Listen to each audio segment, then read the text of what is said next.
won't find the Phantom. He finds you. G'day everyone. This is Expand the Phantom podcast, our website in chroniclechamber.com, and you can subscribe to our podcast via YouTube or through your favorite podcast app. I'm Steve, and today we have both Dan and Jermaine. We'll start with Jermaine. How you going there, Jerm? Yeah, good. Looking forward to tonight. This is something that we've been working on for a little while, so looking forward to it. Excellent. And Dan, how you going there, mate? Yeah, much the same. This is a podcast I've been looking forward to doing for a while because, as Germ says, it's a sort of a bigger project that Chronicle Chamber's been working on. It's been, crikey, 6 to 9 months in development, and so to be at the position where we're releasing is pretty exciting. Fantastic. And it's good to see you not buffering, or you got the lights turned on now. You're no real damage after the last podcast there, Dan? Oh, I'd forgotten about that. Yeah, I did drop out. You know what? The power didn't come on for 16 hours after I dropped out during the last pod. So I know we do a long podcast, but geez, you guys would have had to talk and talk and talk for me to jump back into that one. Yeah, no, it was good to see that everything's all right. Yep. So what's that, Jim? I was going to say, I think me and Steve are a little bit shocked at just how quickly we actually got through that podcast without you, Dan. So yeah, you're pointing fingers, are we? Oh, wow. So as both Jim and Dan have alluded to, this is a special podcast. There's been a little project that Chronicle Chamber's been working on, and it's time to let everyone know about it. So first off, what is Chronicle Chamber's mission, Jim? What would you say would be Chronicle Chamber's mission? Well, the slogan that we've kind of come up with is by the fans for the fans. And I think, that slogan, but I think our heart is more than that, where we try to leave our egos, at the door. We don't want to be influencers. We don't want to try and be bigger than what we are. We're fans first. And I think that's important, that we have to, continue to remind ourselves that, that whole Chronicle Chamber, by the fans, for the fans, it's, it is a little slogan, it's a slogan, it's a little catch cry, but, we do try and remember that. And so I think that is important that we keep stressing that. Yeah. And Dan, we're three fans, and we kind of know what we like. But if we're going to be by the fans, should we go and find out who these fans are, and what could we do to find out who they are, mate? Yeah, well, that's exactly what it's about, Steve. I mean, people who are listening to this will have read the title. They know we're talking about a census of some kind. Where this has come from for me, anyway, is however many years ago it was that I first got Kevin Patrick's book, The Phantom Unmasked, and reading through. We've had Kevin on the podcast; he's a friend of the show, and we've been lucky enough to consult him for the purpose of this project. But for those who haven't read it, The Phantom Unmasked was based on an academic survey that Kevin did, or an academic deep dive into the Phantom that he did, and as part of that, he did a bit of a global survey of fans. And that since I've read that, I've sort of been thinking it'd be great to get an update. It'd be great to have a regular update of that, and even try and extend on what he did. And that's sort of where the idea of this fan census germinated, and sort of started with the same sorts of idea as Kevin. Let's find out who the fans around the world are, and we've sort of built on it from there, and it's grown. So excited to launch what I hope is something we dip back into every 4 or 5 years, just to see who Phantom fans are around the world, and get a bit more information about them, because we're a unique bunch. We know that, but let's get a bit more information. Excellent. And no, a couple of times we're talking about fans worldwide. We're three Aussie fellas from three different parts of Australia, of course, but the Phantom and Chronicle Chamber is worldwide. So it is important that we're getting the worldwide, the data from people all around the world. And what do fans over in Germany like? What do fans in the States like to see? Yeah. Is it the same as us Aussie fellas? Like, we've got different opinions just in the three of us. So hopefully around the world there's going to be a variety of opinions, but pretty sure there might be some similarities too. But we know from our metrics and you throw them up in the group chat from time to time, Germ, about how many YouTube watches we've picked up in Sweden this week, or suddenly, what was the country you said the other day? Oh, Russia, I think, Yeah, Russia. suddenly had, yeah, people in Russia had suddenly been looking at the website a lot. So we know that there is a global audience for this, but yeah, that was the incentive for it, to try and find out a bit more and be able to be in a position to share that with people. Yeah. You're about to say something, Joe? Yeah, I was just going to provide a little bit more of a background information, if you don't mind. I'll try and keep it short and not too boring.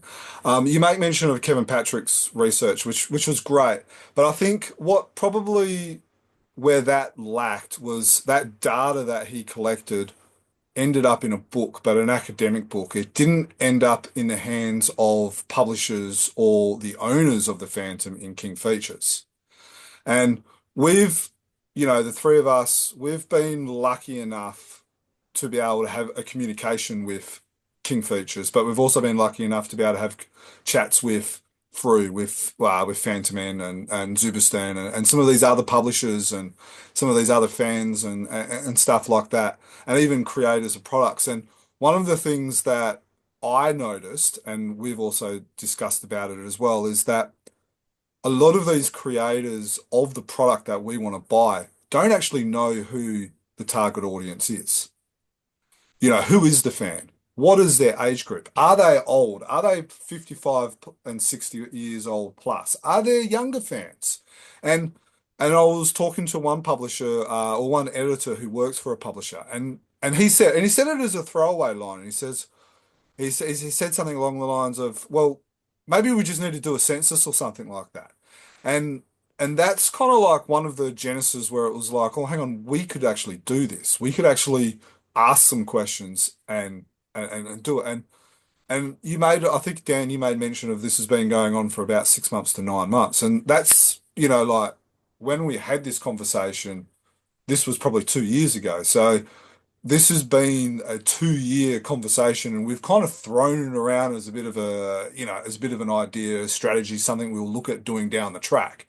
And we come up with some crazy ideas, and then we just kind of let it marinate for a couple of months, and then we pick it up again, and then and it's kind of run its course, and it's actually become something. So it's this isn't something that we've just cooked up or we're trying to go on the coattails of Kevin Patrick who started it. This is something where the creators and publishers and the owners have actually wanted to do I was this. going to They've actually want this going to done. mention that, Germ. Mm, I remember, I don't know what it's called, like the one sheet thing that KFS have, and they got, yes. I think it's an audience or intended audience. From memory, it's like middle-aged man or something like that, or 30 to 40, 50, 60, something like that, Yes. year-old males. Are King Features enthusiastic? Like, we've spoken to King Features. What's their response about us doing the census? Are they keen for it? We've obviously we've pitched we've pitched the idea to them, and they couldn't be more enthusiastic. One of the things I'm excited about is that they've also had input in terms of here's some things we want to know about the fans. So we've all got full-time jobs. That's also part of the reason why the project takes a long time. But writing the questions, putting the draft together has been a long process, and we've consulted with a lot of people as well. So that's something that would be great for the regular fan to know, is that King Features have actually had input into this as well. And some of the questions are questions that they're keen to know the answers to as well. So there really are. I know a lot of people are down on King Features for this, that, or the other, but in the conversations we've had with them about this, they've been quite genuine about trying to find out what the fans want to hear. Yeah, exactly. We've sort of made mention of this in the past as well, but King Features contacted us, what was it, probably late last year, and said, "Hey, let's do some things together," and that's where this idea kind of grew legs, because it was Yeah. kind of yeah.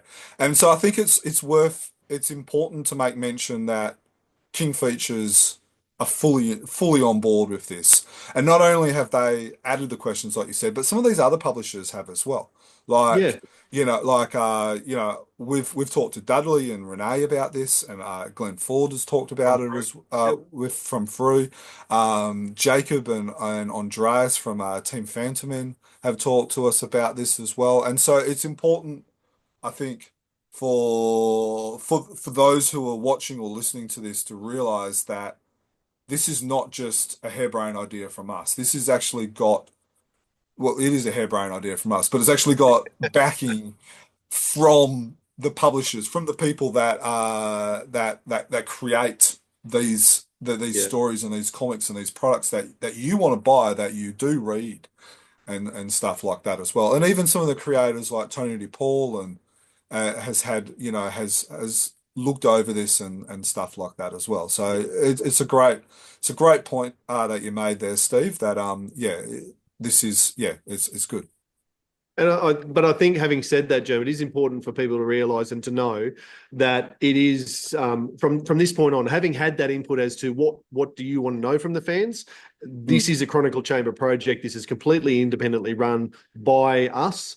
All of the information comes to us, and while the results will be published further afield, and we'll talk about some of the disclaimers later as we talk about some of the reasons why people might want to be involved.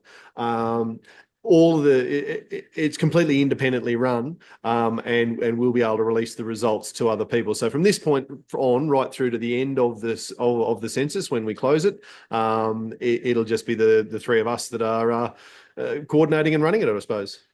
Cool. Yeah. And will this just be a one-off?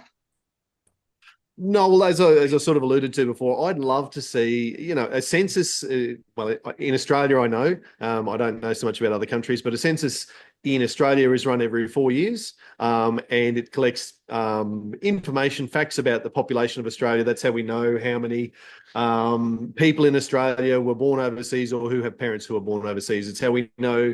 There was a big push a few years ago for people to tick their religion as Jedi, and to see if we could get it as one of the official religions of Australia. So that's a bit. But anyway, the point being that that's run every 4 years just to see changes in the population. And likewise, I'd like to see us run this. We're going to run it for about 3 months through 2025. And I'd like to think we revisit it again in 2030, say, and run it again and see if there's any changes or how the fan population matures or evolves over time. Oh, yeah, well, good. Well, it sounds all good. So we've spoken about how it's come about and what have you. So what's actually in this census? So are we asking, are you a Jedi and enjoying the Phantom, or are questions a bit more concise? What about you, Jim? People can rest assured we're not going to be asking anything about religion or sexuality or politics or that sort of stuff.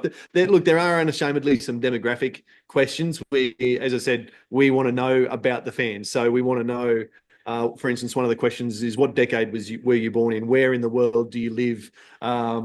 These sorts of questions. But one of the things I'm really excited to find out about is fans' origin stories. So as a fan, when did you first discover the Phantom? Who introduced you to it, or how did you come across it? Was it the film? Was it because your neighbor showed you a comic? Was it because you found one in a doctor's waiting room? These sorts of things. So a little bit about people's origin stories and how they became aware of the Phantom and became a fan. So, Jim, when did you first find the Phantom? Or the Okay, Phantom so found you, sorry, I should say. so my origin story was my stepdad.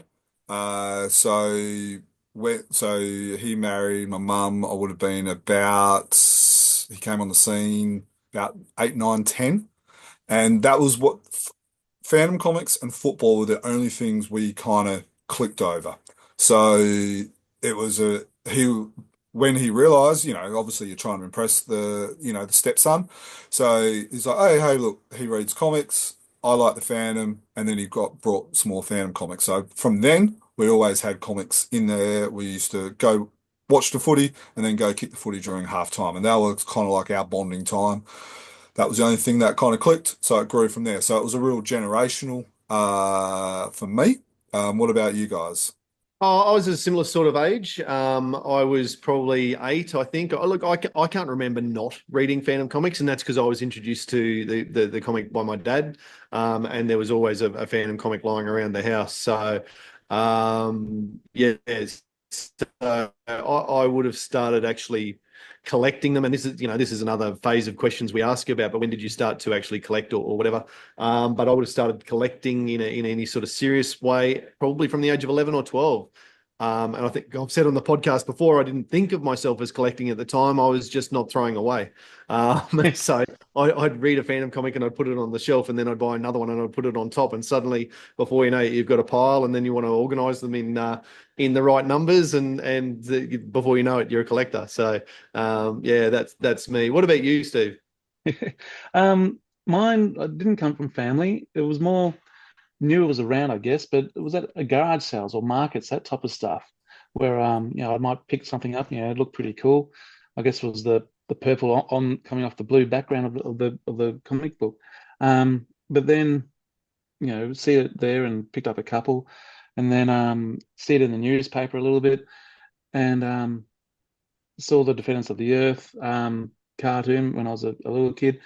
But it was probably when it really started was a family friend of ours was big into the fandom, and I was kind of getting into it, and he gave me a stack of comics to really get me started, and haven't looked back since. Well, I shouldn't say haven't looked back since.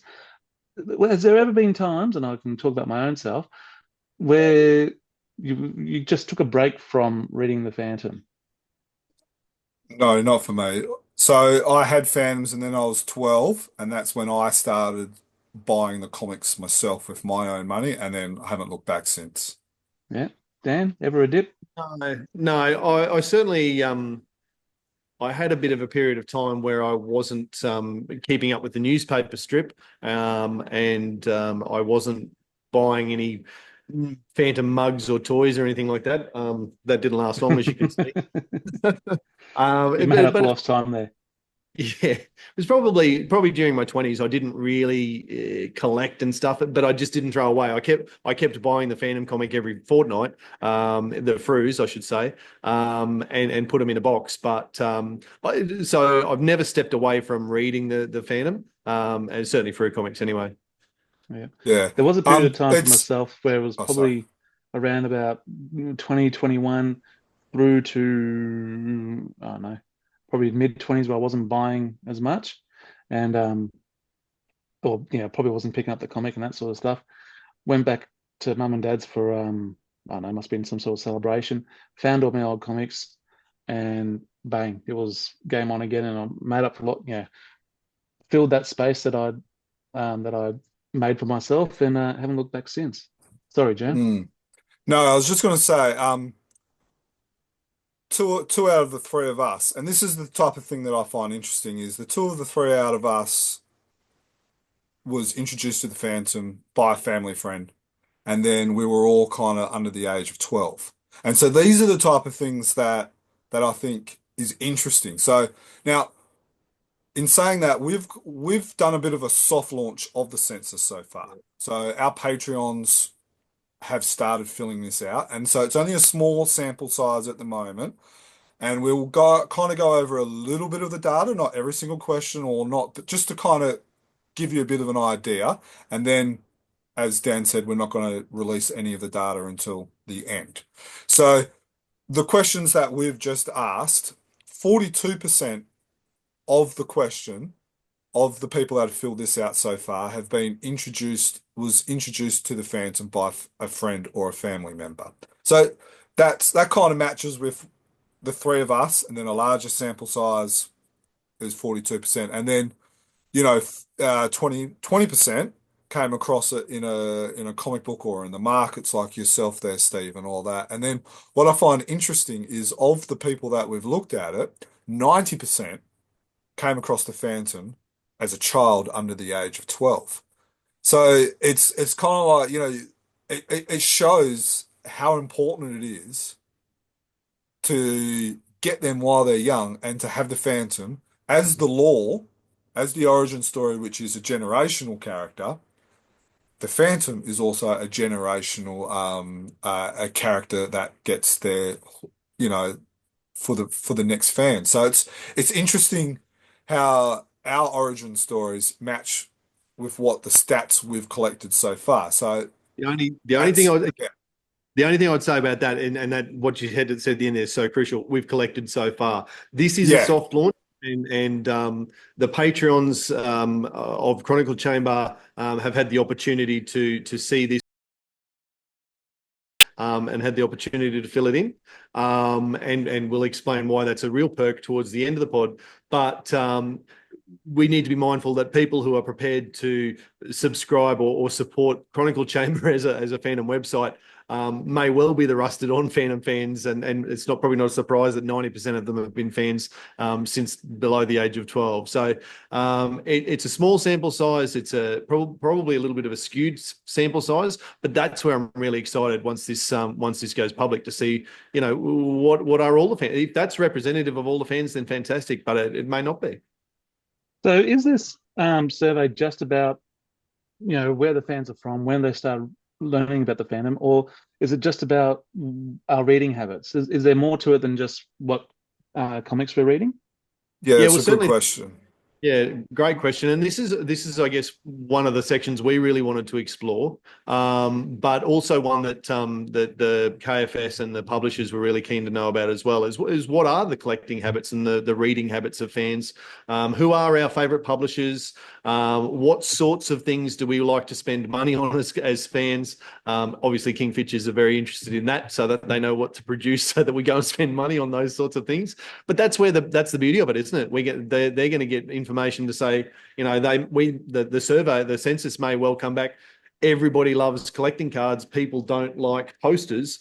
That won't be the case, but whatever. And suddenly they go, right, we need a lot more collecting cards out there. Don't worry about licensing so many posters. Now, that's just a completely random example. The data we've got so far doesn't support that, but that's an example of how the information can be used. So, so certainly interested to find out a bit more about that as well. And Yeah, right. while that's very important, I think probably what I'm actually really looking forward to seeing is the next section of the Phantom favorites. Is like like what their favorite characters, what their favorite creators are, what fandom generation do they like reading? Or that's one question which I'm really looking forward to. Like, is there a huge overwhelming response of just 21st Phantom stories and nothing else? Or is there one of the options is for the 22nd Phantom. You've actually got that in there. So I'm intrigued to see if that's got a bit of a cult following as well. And some of these past Phantoms, like I reckon past Phantoms like this, like the 13th, I reckon might be popular. The first Phantom, the 6th or the 7th will probably be popular with the Jungle Patrol and John Carr and Redbeard and some of these other characters as well. So that's probably the section that I'm looking forward to the most is learning about the fandom favorites. Can you only, like, the fans 21 or 22 generations, depending on where you're going here, or even more if you include Defenders of the Earth? Can you only choose one? Like, there's a heck of a lot of fandoms to choose from. Is there multiple choice? Yeah, no, great question. It is multiple choice, but and a few questions across the survey. There's I think five sections that are collecting these sorts of information. I think there's like 2 or 3 questions that you can only pick one response. Most of them are sort of click all that apply. So you can say that I want to read fandom stories about all generations of fandom, or I only like numbers 1, 11, and 21, or whatever it is you like. If you've got favorite characters, you can say my favorite characters are Diana, Devil, and Hero, and that's it. Or you can go, I also like President Luaga and Garan and Heloise and Kit Jr. And in all of those sorts of questions, there's also an other option. So if it's not listed, you can add it too. So in any of those, to ask you if you could add your own. absolutely, and quite a number of questions too are open ended. So we just ask a general question. What's one that's coming near me on the screen? So a general question might be, what's your favorite type of storyline? And from the people who have put answers in already amongst the Patreons, a couple of short ones. The Phantom against the Sing Pirates. That's a favourite type of storyline. High Adventure is another one. Anything that's a bit more involved than bad guy steals something, Phantom gets it back. I'd really like to see other genres explored, such as horror, intrigue, maybe some political thrillers. The story The Devil in Stockholm was one of the best recent stories. So you can go into some quite finite detail in your answers if you'd like to, or you can be as simple as high adventure. Or none of the questions are mandatory. We should say as well. So if you get to a question you don't have an answer for it, you can skip over it, and that's fine too. I must admit, And I like, for that question yeah. that you just said, what type of Phantom story do you prefer? I think I like them all. I can't really say. I'll kind of skip that one. I didn't want to limit And myself. one of the ones that I like, and this one's a shout out for Ivan, which I know he didn't write this, but the newer stuff with the kids being older. So, and the thing that I like about some of these open-ended questions is that it gives the fan the option of being heard. It's well and true. This is going to be stuff that all this data minus your email and your address, all the other data is going to be sent. So, that's this gives you unfiltered access to King features, gives you unfiltered access to free. If there's something that's bugging you, there's the opportunity for you to say it. If there's And on the something, flip side of something that you yeah. really, really like, let them know. Yeah, well, that Absolutely. was going to be the next thing. Yeah, exactly. So, and if there's something that, yeah, and so this is where there's a lot of, it's going to take you a little bit of time to fill out. It's going to take you maybe 10, 15 minutes, but the more data you put in there, the more fans that add to it, the better this is going to be. Yeah. Now, I was about to ask you a question, Jim, but I think I'm going to change the question to something because if I ask you this one, we're probably going to be here for another 20 minutes. So I'll ask you one that I think might give us a shorter answer. What would be your favorite story location? For me, story location doesn't really bother me so much. It's the story. It's how good the story is.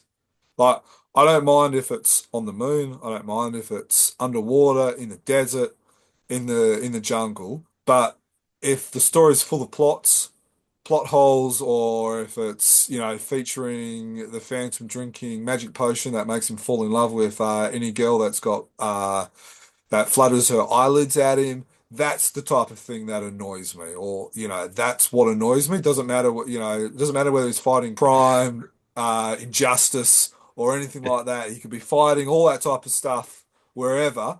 That's what's important for me in a story. Yeah. Dan, do you have a particular setting that you like your adventures? When I went through and filled it out, I ticked jungle and I ticked jungle, tribes, and the ocean. I guess some classic Phantom is the ones that I highlighted as the ones that I liked. But you can also pick you like him in Baron Khan. You can pick him you like him in the Misty Mountains. You like him in New York City. Or again, other, and nominate. You can pick all of the above and none of the above again. So if you like Germ and you don't really care where it is, there's an option for you to say that. If you only ever want to see the Phantom battling pirates on the high seas, you can select that as well. Yeah, But one of the answers I like is the ghost has no borders. That's a good. That wasn't my response. Mine. Well, I decided what's my favorite. I think. Well, when I first read him, he was in the jungle, so I'm going to go with that.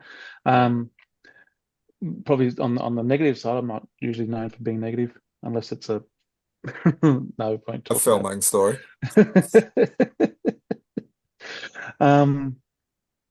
When he's the historical Phantom and he's just in Europe for years on end, and what's happening to the jungle while he's away? So I just have concerns about that one. This is where you get to write that type of stuff. Yeah, And absolutely. so, like, you make a very valid point, and a lot of creators want to create story, and publishers and all that. They want to create stuff that fans want to read, that they want to buy, they want to talk about, whether it's on social media, whether it's, whatever. And like, you make it like that critique you just made, Steve. I remember But that was a very vocal one that's been heard over for a while. So Andreas, when he became an editor, what he actually started doing was when there was a story of the Phantom being set in Europe again, what he did is he actually was like, well, okay, when was the last time, when was the Phantom in Europe again? And so they kind of tacked that story onto another past story of where the Phantom's been in Europe. So it's not like he's going crisscross, crisscross, crisscross all the time. It's like, on my way back from this adventure, see through issue 999, this happened, which is makes it a little bit more believable and a little bit more palatable because it's like, oh, okay, it's not, it's believable that when he's in Europe, he has several stories. And so this is the beauty about the census is that it allows the fan, i.e. Steve, to be able to say, I hate it that all he does is spend his time in Europe. He writes that down. The publisher sees that and goes, oh, well, when we're creating another story like this, let's do this. And then when Steve reads that story, he goes, oh, I like how they've done that. Now that is a little bit more believable. That's how this works. That was a real life example. And that's how we want this to work. We want you to take the time to be able to add your data in. What bugs you? What doesn't bug you? What tickles you pink or tickles you purple, to be more Phantom? That's the point of this. I've got to pay more attention to those little boxes that I have noticed them in particularly in the Egmont stories. That while I was, whatever, and coming back from this adventure, I have seen that. I don't go back to issue number 19, whatever. It's there. From The only fan writer on that response. would be the only writer on that would be the publisher is not going to be able to go, oh, well, Steve's going to enjoy this because he won't know Steve's name. He'll go, oh, this random person filled out the survey will enjoy this. So, very good. So, but we've been talking about things that we've liked. I think the stories that we've liked, that sort of stuff. Do we get an opportunity about saying what we want to see next with the fandom? Like we're talking mainly about comics and a little bit of merch, but what about other stuff? Do we get to see our voice in the future? 100%. And again, that's one that we've always been, we bang on about that all the time, don't we? We can't go too many podcasts without saying we want to see a TV series or a movie. And again, that was one of the questions that King Features were quite enthusiastic about finding more about, and they gave us some extra options and that sort of thing of what they might want to explore. So yeah, options for you as a fan to talk about the future of the fan and where you would like to see the character go next, or where do you want to find the character next. And at the moment, as we record this, we're in the midst of the computer game launch, and fans playing that all around the world. Do you want to see more of that? Do you want to see, Germ, I know you always bang on about graphic novels and wanting to see more trade paperbacks. Is that what you as a fan want? Is it a TV series? Is it Netflix special? Whatever it might be. And again, the option to choose from a list, but also add your own, choose your own adventure. Absolutely. So I think we covered the gamut of what the census is to give everyone a warm up. What type of questions to expect, and give you some thinking time now on how you might answer them. And we've kind of spoken about why it's important. The creators are going to be looking at this. Other fans will publish it on the website. Publishers would like to know, and of course KFS, they want to make some money out of this character. We want them to make money out of this character because we want this character to keep going. So the importance of this census can't be understated. So if people want to get involved and put their voice out there, should we reward them? Is there any perks to actually doing this? Look, we always know that you draw more ants with sugar than you do with vinegar. So look, there is a little bit of sugar. There is a little bit of a incentive for fans to participate. And we initially thought, oh, well, maybe we could give away a Chronicle Chamber wristband, or maybe there's some stickers that Germ's still got in his bottom drawer. There we go. Steve's got one there. But again, the enthusiasm of publishers and creators and King Features has been a bit overwhelming, to be honest. We sort of put it out there for them that, maybe a prize or two might help people contribute. We know that the Frou Crew badges are a good incentive for the Best of Frou survey we run each year. And fair to say, isn't it, Germ, that King Features and other creators have really come to the party? Yeah, look, we can be very critical on King Features and on Frou and stuff like that. We can be very critical on that. We have been, and I think fairly sometimes we are. But like you said, they have come to the party. Like King Features have donated probably 500 US worth of prizes. Look, just to kind of go over some. Here's the a Hero Hacks and the Phantom. That's 100. We've got volume 1 of the Herms book, which you can't. These are out of print at the moment. You can't get Hang on. those. Can we put our names in this draw?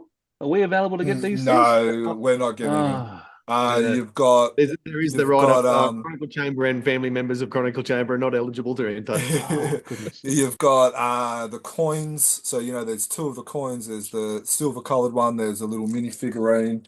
There's a couple more boss fights figurines, and that's just the stuff that King Features have donated. There's a couple of issues 1 of Defenders of the Earth. And then there's a few other people as well. Like once, and we've kind of to be fair, we've kind of badgered some of these publishers. So once King Features have kind of said, "Oh yeah, we've got some stuff that we could donate," kind of our minds just went. So let's.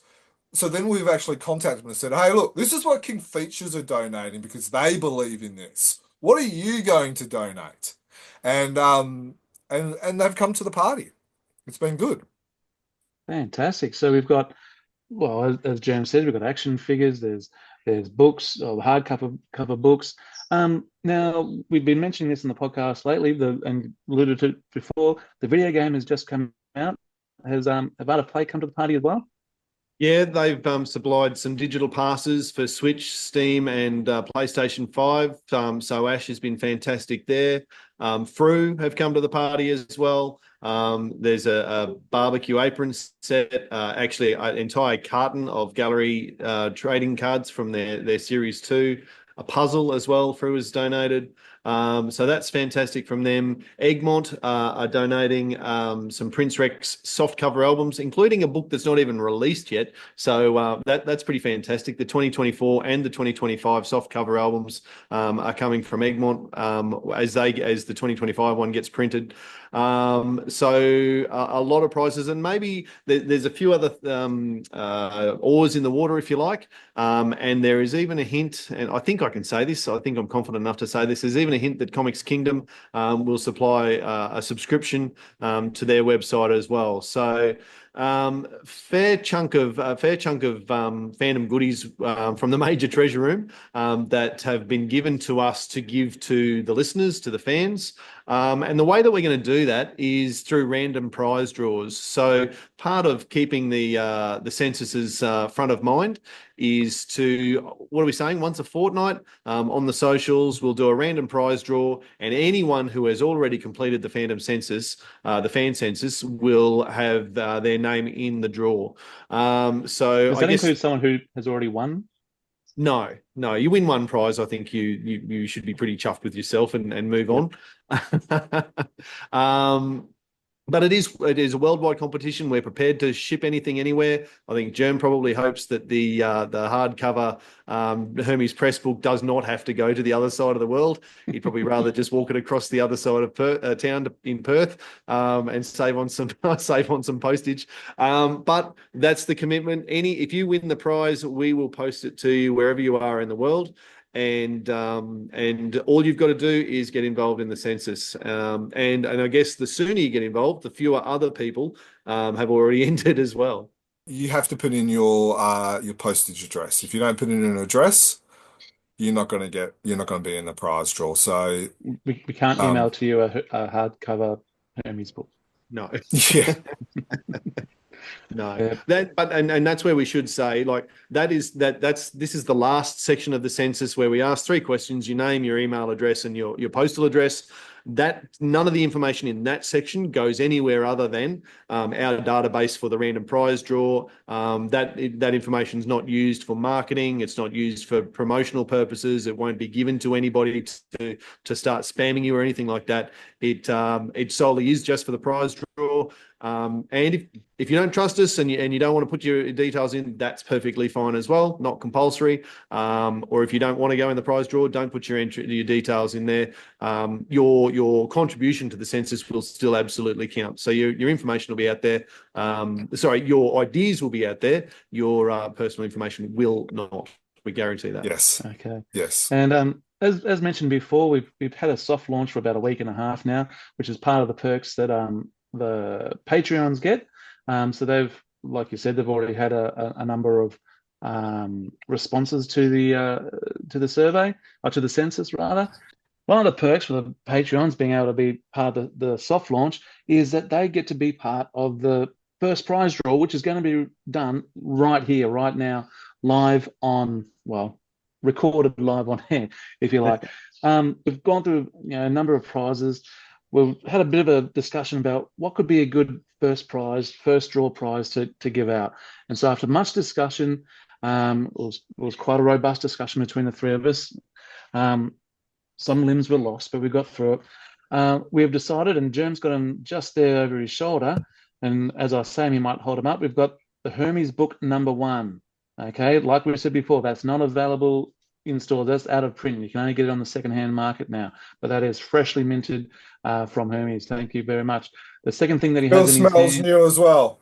smells new. Still Well, got the new, keep it away from your Chinese smell. The second thing you have in your hand is the figure. You've got the heroes hacks with the Phantom in the grey and Hero.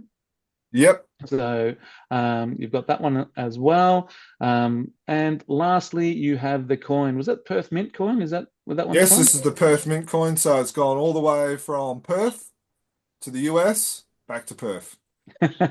And now it could be in your collection. So Yes. Might I well might be going throw- back to America. back to America. So we'll throw to you now, Dan, and you can spin the wheel. Righto. So this is Oh, hang on. Before I say, you don't get all three of those. You get to choose one of them. Yeah. That's right. Yeah. And the reason why we've done that is because these are some of the harder core fans, and so we try to get something that you might not have, and then hopefully you can choose something that you don't, and then but the winners going forward won't be getting the choice. We'll be picking one thing at a time. Yeah, that's right.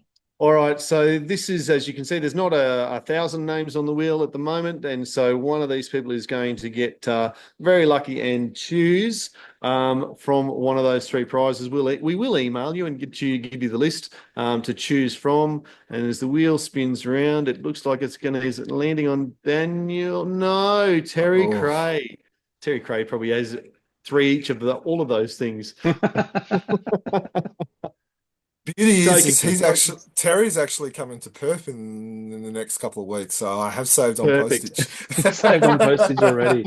All right, it's a win already in Germany. So Yeah. well done there, Terry, and thank you very much for being part of the census, and to everyone else who was there on the wheel. Yeah. Bad luck you didn't get the first choice, but Let's name the you're still in the second, third, fourth, fifth, sixth, however many chance draws that we've got. We've got quite a list of prizes, and so please keep going and keep putting your responses in. Yeah. We encourage everybody to participate, and if you're thinking, all our listeners, and if you know people who don't really listen to us but are fans anyway, get them into it as well. To leave this open for probably 3 months, as I've sort of indicated, so that people do have plenty of time to get in. We want to give this as much reach as possible to get the greatest sample size of answers. Once we do decide, and well, it's probably, as I say, will be as we start to run out of random prizes. Once we decide on a closing date, we'll finalise that and publish that, so that if you haven't had the chance, you'll be able to jump in and get that in before the closing date. Excellent. Now, we've spoken a lot about the questions on this survey, the prizes on the survey, who the survey is for, the census is for, but how do we actually find the census? Well, that's pretty easy, really. Germ's done a fantastic job of making it as simple as possible. If you go to the Chronicle Chamber page from this point on, it'll be pretty easy to find. If you type in the URL chroniclechamber.com/phantom-census, you'll get there. Or I found it just before by Googling the word fan census, PHAN census. It was the second result in my list of results. Maybe my algorithms are a bit bent towards phantom stuff. But if you type in fan census into Google, you should come across it as well. We'll be promoting it on this video. We'll be promoting it on our socials. It'll be on our website. Fruit and Phantom Man are going to be adding it in their magazine as well. We're talking to King Features about possibly putting it on their stuff as well. We'll be posting it on all the social media pages, on the other hidden groups like Reddit, on the Comics Kingdom, comment section. We'll be posting it on there. If you're remotely interested in the Phantom, you should be notified about it. So you'll be very much annoyed and over the census by the time this finishes in a couple of months' time. It's going to be everywhere. So, which is great. It's awesome. And then once it closes, obviously, a summary of the results, those final percentages for each question, we'll publish those. A summary of the open-ended questions, perhaps some of the quoting from some of the highlighted section, the open-ended questions as well. We want to share the results of this with everybody. It's not, I've said a few times about how King Features want to access the results, and so do creators, but it's a point of interest for us, and if it's of interest to us, we figure it's of interest to all fans. So we'll be publishing it on the Chronicle Chamber page as the results come to hand. Excellent. Like we said at the start, by fans, for fans. Correct. That's what the census is for. And just a last reminder, we've said this 2 or 3 times throughout this podcast, that it is voluntary and it's anonymous. When we post these results, your name will not be attached to any of the responses. Yeah, I also think, like we were just talking about the publishers, if you are a creator and you're wanting to kind of, have a little bit of data about the Phantom as well, when we publish it, we can give you, the data that will be relevant to you. So like, for instance, like what Phantoms, past Phantoms or future Phantoms fans like and stuff like that. All that type of stuff, will be available. So then that way, not only King Features can use it, publishers can use it, creators can use it as well. So it's going to be a great resource. Okay. And you don't need to answer every question. Is that right, Dan? No, that's right. If one's too hard, that shouldn't be the case. But if there's something that you either don't have an opinion on, or you just don't want to answer a question for whatever reason, you absolutely don't have to. Okay, and you can exit the survey at any times. Well, thank you very much for listening or watching us. As always, our website is chroniclechamber.com, but the website that you want to know is www.chroniclechamber.com/fan-census. Okay, you need to make sure you click on that one. I'm sure it's going to be everywhere. Our email is chroniclechamber@gmail.com, and we'd always look, we've got the census out. We know we want to hear your thoughts. We've got our usual channels such as Facebook and YouTube, and and all the rest of the social medias that you can get us on. And remember always to subscribe to us on YouTube and your favorite podcasts. I can't speak now. It must be getting late. Please subscribe to us. Give us the like, the thumbs up, whatever it is. Ring the bell on your favorite podcast apps, including iTunes and Spotify. Wow, I stumbled through that last little bit, but we made it through. Jem, it's been a pleasure. Dan, it's always great. Fantastic. I hope you've all enjoyed it, and happy phantoming. Happy phantoming, everybody. Happy phantoming, everyone, and fill out the form. See ya. Yeah. The Phantom's always there, but you won't find the Phantom. He finds